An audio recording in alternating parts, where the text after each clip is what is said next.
苦楚之战第1章，邂逅护航线第3集。快到笕桥站了。在美国留学时，严宝慧发现美国女孩也少有机会读到大学，而她高中毕业时恰遇北美妇女传道会资助，提供部分学费和生活费，并单程船票送那些通过考试的中国牧师之女赴美留学。严宝慧跟随回美休假的女宣教士 Lydia Hall 来到北卡罗来纳大学。当时中国很缺懂西药学和英文的药剂师， Lydia 建议她读药学。她读大一时得到奖学金，还兼职辅导宣教士学中文。大学毕业那年考取美国药剂师执照。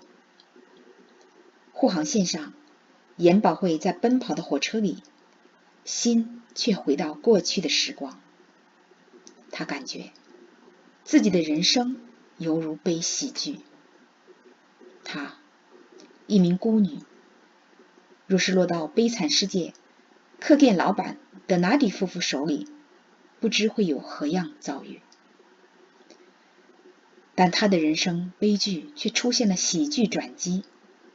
父母双亡的她被送到严牧师夫妇家里。严牧师家并不富裕，但3个孩子都得到良好教育。最小的她还得到赴美留学的机会。还在美国时，她就很清楚自己得到过多人的帮助，才走上留学之路。父母被日军炸死后，她想回国参与社会工作。大学毕业后，偶然得到美国社会福利行政学院奖学金，使她得以攻读社会学硕士。25岁时学成归国。然而回国后，她发现同龄女人大多已是几个孩子的母亲，而她仍孑然一身，又无父无母，感觉甚凄苦，似乎喜剧已结束。在火车上，徐永道看见了她，刚完成美式现代教育回到中国，是中西合璧的新女性，透着中国闺秀的涵养矜持，又有美国知识女性的学养见识，有刚出校门的清纯与朝气，待字闺中，满怀憧憬。军官徐永道近而立之年，生在了上海。徐汇公学毕业，如震旦学院就读次年，恰逢中央陆军军官学校来沪招生，他去报名，顺利考上，按志向和成绩被录取在中央陆军军官学校航空班，又被选派到法国进修飞行。从小学到大2，他都在上海法国天主教教会学校，主要课程皆用法语教学。他的法文水平比严宝慧高得多，因为严宝慧只是在中学和大学修过几门法语课。火车隆隆行驶，离杭州越来越近。从杭州到上海8个小时，停停走走，一路旅程很快过去。如果说在那段时间，死亡之念如人所感，使我的爱褪色变淡，那么长久以来，爱之期盼又助我战胜对死亡的惊恐，因我明白死并不稀奇。正好相反，童年以来我已死过几次。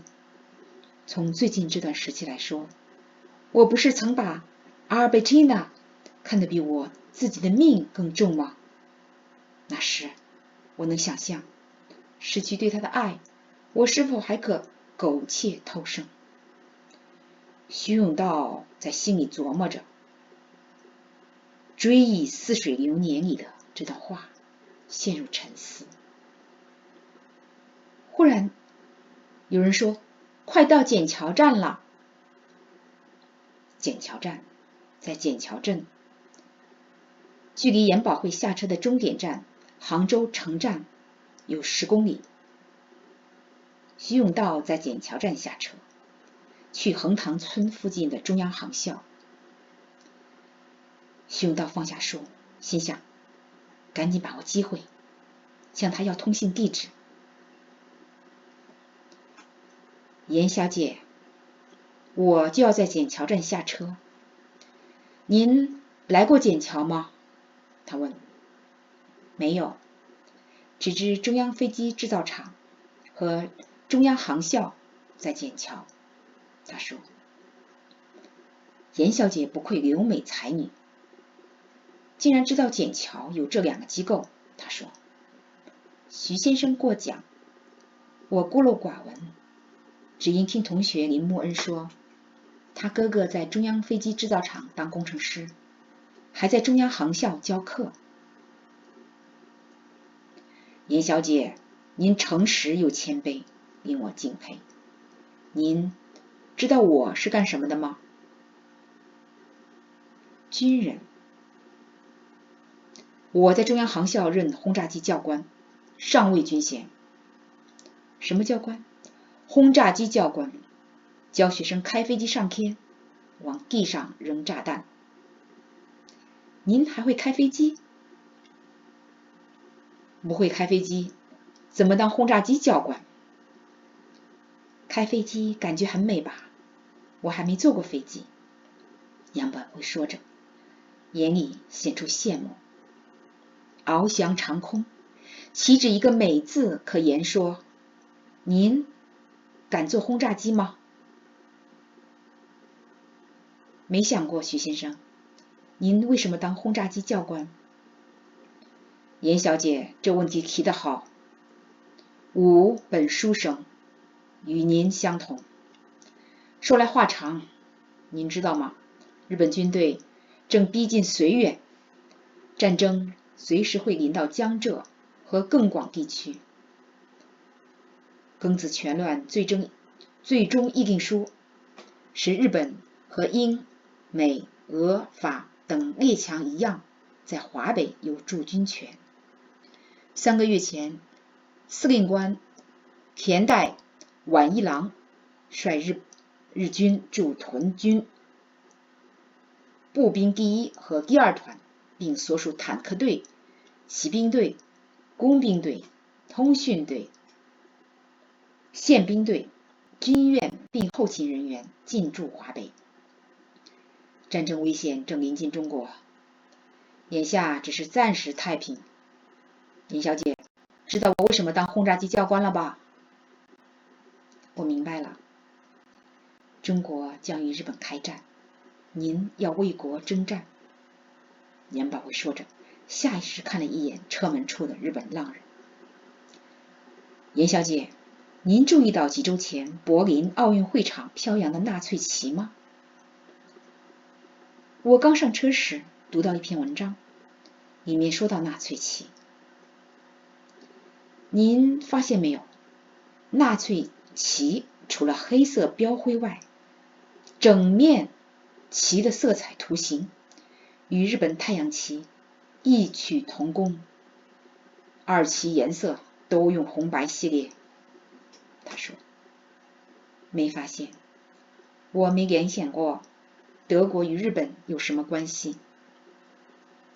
日本原并不比中国强，和中国一样闭关自守，不仅排外，还残酷迫害基督徒，禁止西方宣教士在日本传耶稣基督救赎的福音。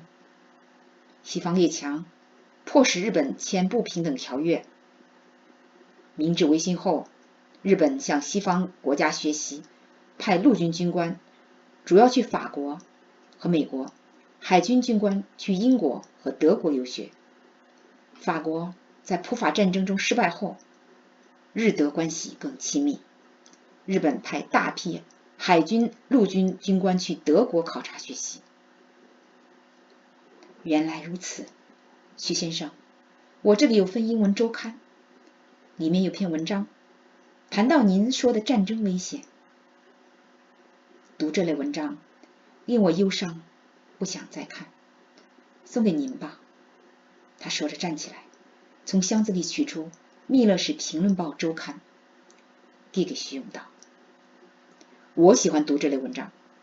不客气，收下了，多谢严小姐。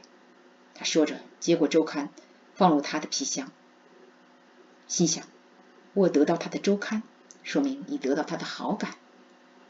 忽然他下意识想起刚才读过《追忆似水流年》里的一段话，死亡的念头如人所感到的那样，使我的爱情黯然失色。那么很久以来对爱情的缅怀，却又帮助我克服对死亡的恐惧。想到这里，徐永道不由得一阵伤感。作为军人，他已做好为国捐躯的准备，不惧怕死亡，但他渴望得到真挚美好的爱，有幸福温暖的家。快到而立之年的他还没谈过恋爱，常在心里构思着理想中的他，为自己的婚事祈祷。